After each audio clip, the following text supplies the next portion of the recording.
Bonjour, je m'appelle Pierre, et dans cette vidéo je vais vous montrer quelque chose qui va changer votre façon de voir les relations. Imaginez quelque chose de si fondamental qu'il peut transformer complètement vos relations amoureuses. Êtes-vous prêt à découvrir ce que c'est? Je vous assure que cette connaissance est puissante et qu'elle pourrait être le tournant de votre vie amoureuse. Dans les prochaines minutes, je vais vous révéler non pas un, mais 10 éléments cruciaux qui définissent la maturité émotionnelle dans les relations. Ces points sont de véritables clés pour découvrir le mystère d'un amour profond, sain et durable. Restez donc avec moi. Nous allons explorer ces secrets et je vous promets qu'à la fin de cette vidéo, vous aurez une perspective totalement nouvelle sur l'amour et les relations. Prêt à vous embarquer dans ce voyage avec moi? Allons-y. Aujourd'hui, je vais vous parler d'un sujet qui nous touche profondément, la maturité émotionnelle dans les relations amoureuses. Vous savez, beaucoup d'entre vous me posent des questions à ce sujet, et je pense que c'est une conversation que nous devrions avoir, c'est pourquoi j'ai décidé de créer cette vidéo. Nous vivons dans un monde où l'amour semble souvent éphémère et les engagements volatiles. Cela peut nous laisser perdus, ne sachant pas comment naviguer dans les eaux profondes des relations. Mais il existe une boussole qui peut nous guider, la maturité émotionnelle. Je vais vous présenter 10 signes qui indiquent un manque de maturité émotionnelle dans les relations. Ces signes sont comme des balises qui nous alertent sur les changements à opérer. En travaillant sur ces points, vous allez non seulement grandir en tant que personne, mais aussi transformer profondément vos relations pour le meilleur. Ce sont les principaux points que vous devez apprendre à approfondir si vous voulez améliorer une relation qui ne fonctionne pas très bien, commencer une nouvelle relation ou même essayer de reconquérir votre ex. Premier point. Soyez clair sur ce que vous voulez, il est essentiel d'être clair sur vos désirs dans une relation. Comprendre ses propres besoins et attentes permet d'éviter les frustrations et les erreurs d'interprétation des signaux envoyés par les autres. Lorsque vous savez ce que vous voulez, vous pouvez mieux vous positionner et faire des choix plus conscients. Lorsque vous ne savez pas ce que vous recherchez dans une relation, il est difficile d'identifier les signaux que l'autre personne vous envoie et de savoir s'ils correspondent vraiment à ce que vous voulez. Par exemple, vous pouvez rechercher une relation pour vous impliquer plus sérieusement, mais l'autre personne peut ne vouloir que quelque chose d'éphémère, de superficiel. Il est important de savoir si vos objectifs sont alignés ou non, afin de prendre les bonnes décisions pour votre avenir. Vous avez peut-être l'habitude d'essayer d'excuser les petites choses que l'autre personne ne fait pas ou ne dit pas, de trouver un moyen de justifier l'attitude de l'autre personne en fonction de ce que vous voudriez qu'elle soit.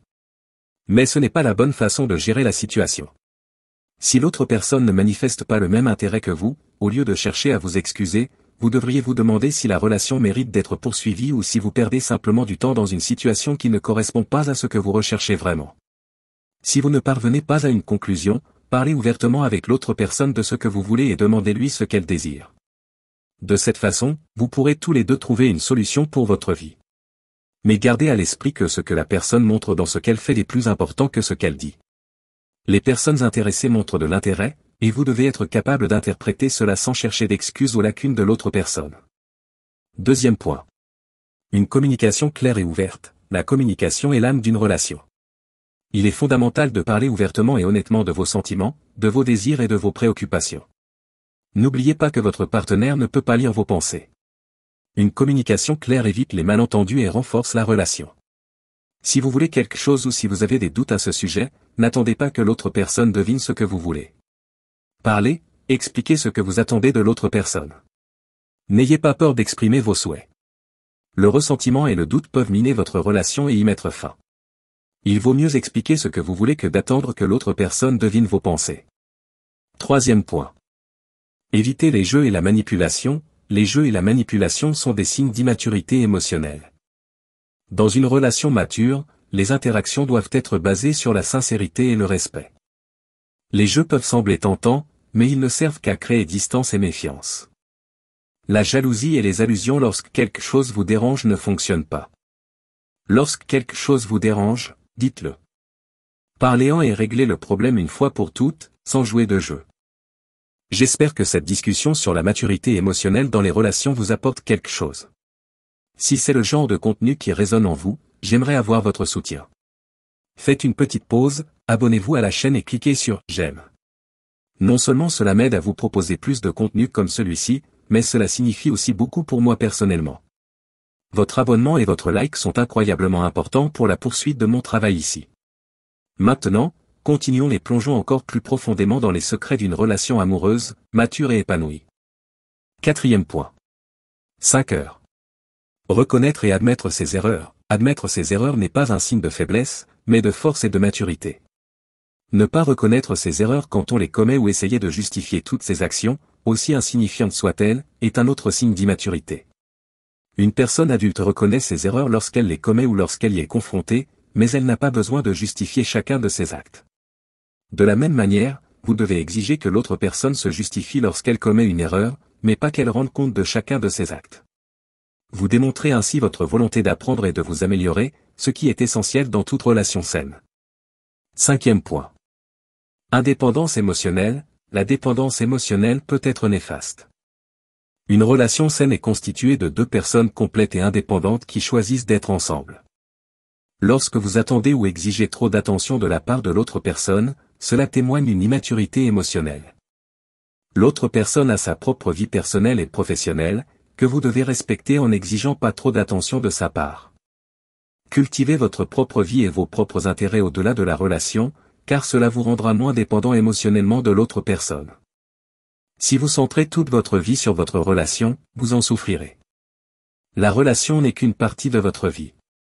Vous devez avoir d'autres domaines personnels, tels que vos propres loisirs et centres d'intérêt, ainsi que des domaines professionnels et d'apprentissage sur lesquels vous devez également vous concentrer afin d'être une personne complète et de ne pas dépendre émotionnellement de la relation dans laquelle vous vous trouvez. Sixième point. Les rencontres amoureuses, une période d'évaluation. Les rencontres amoureuses sont l'occasion d'évaluer si votre partenaire partage vos valeurs et vos objectifs de vie. Il ne suffit pas d'avoir de l'amour, il faut aussi qu'il y ait compatibilité et respect mutuel. Les rendez-vous sont l'occasion d'apprendre à connaître l'autre personne et de vous faire connaître d'elle.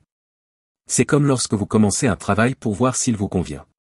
Les rencontres amoureuses sont une période d'essai. Vous serez tous deux en train d'analyser et de décider si l'autre personne est celle que vous voulez poursuivre dans votre vie ou non. Vous devez tout analyser. Analysez les valeurs, les façons d'être dans la vie, la compatibilité entre vous deux. Analysez la manière dont vous résolvez les conflits. En gros, c'est le moment d'analyser tous les points que j'ai abordés ici, indépendamment du fait que la relation dure 3 mois ou 3 ans. Septième point. Respect mutuel. Le respect est la base de toute relation saine. Respecter les différences, apprécier les similitudes et comprendre que votre partenaire a sa propre vie sont des aspects cruciaux d'une relation mature. Essayez de dominer la relation en faisant semblant de ne pas s'en soucier, en montrant moins d'intérêt que ce que vous ressentez réellement afin d'aller de l'avant ne contribue pas à une relation saine. Le fait de mentir ou d'éviter d'aborder des sujets sensibles ne contribue pas non plus à créer une relation saine et durable. Avant d'aller plus loin, j'aimerais vous inviter à participer activement à cette conversation. Laissez un commentaire ci-dessous pour partager vos expériences ou vos réflexions sur la maturité émotionnelle dans les relations. Vos perspectives enrichiront notre discussion et ouvriront de nouveaux points de vue. N'oubliez pas que vous trouverez des informations précieuses dans la description de cette vidéo. Vous y trouverez des ressources, des liens et des points de vue supplémentaires qui complètent ce dont nous discutons ici.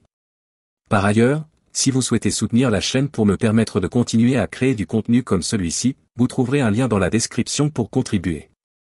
Tout soutien est profondément apprécié et fait une grande différence. N'hésitez pas à y jeter un coup d'œil. Maintenant, retournons à l'exploration des chemins complexes de l'amour et de la maturité émotionnelle. Huitième point. Flexibilité et adaptation. Les relations exigent adaptation et flexibilité. L'ouverture au changement et la volonté d'évoluer ensemble sont essentielles à la santé et à la longévité de la relation. Il est normal de se disputer dans une relation. Ce qui n'est pas normal, c'est de laisser les problèmes s'accumuler. Même si vous n'êtes pas à l'origine du problème, vous devez vous montrer supérieur à l'autre personne, supérieur au problème. Vous devez vous efforcer de résoudre tout problème avant qu'il ne s'accumule avec d'autres et ne cause de graves dommages. Et la seule façon de le résoudre est de le discuter avec l'autre personne. Neuvième point. Soutien mutuel. Dans une relation mature, les deux partenaires se soutiennent mutuellement, dans les bons moments comme dans les difficultés. Le soutien mutuel est ce qui renforce le lien entre vous. Dixième point. Engagement. L'engagement va au-delà de la présence physique. Il implique un dévouement émotionnel et mental à votre partenaire et à la relation que vous construisez ensemble. Toutes les bonnes choses ont besoin d'engagement pour grandir et s'épanouir, et les relations encore plus. J'espère que vous avez apprécié cette vidéo, car les relations amoureuses sont un sujet que j'adore. J'espère donc que ces mots toucheront votre cœur et vous inciteront à rechercher des relations plus mûres, plus saines et plus satisfaisantes. Ou à faire preuve de plus de maturité dans la relation que vous vivez actuellement. Si cette vidéo vous a touché, n'hésitez pas à la partager. Si elle a vraiment changé quelque chose dans votre vie, aidez-moi à développer cette chaîne. Toute aide est précieuse. Lien dans la description. Jusqu'à la prochaine fois, avec beaucoup d'affection et de gratitude pour votre présence ici.